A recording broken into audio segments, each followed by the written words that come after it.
Winthrop does its part in going green. And now there's a sense of humor only Winthrop students will understand.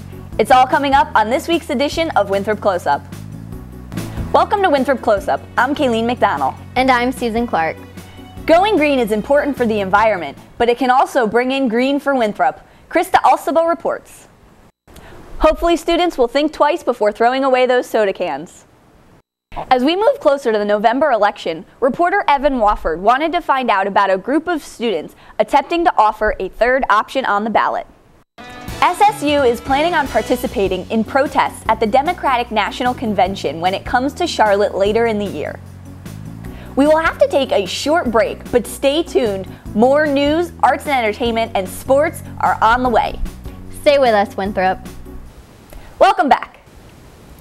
So, Kayleen, what do you think about the Winthrop's memes page? Well, some of them are pretty interesting, but others just don't make any sense.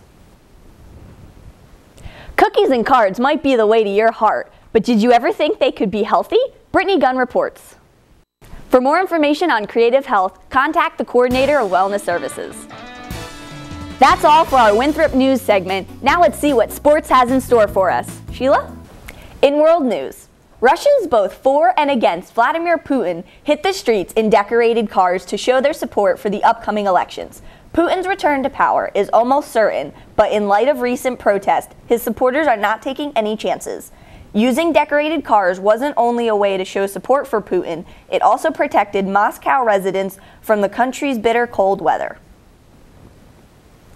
In France, 2 giant pandas on loan from China were officially introduced to the public on Saturday. The couple has been in France for 1 month and have already adapted to their new life.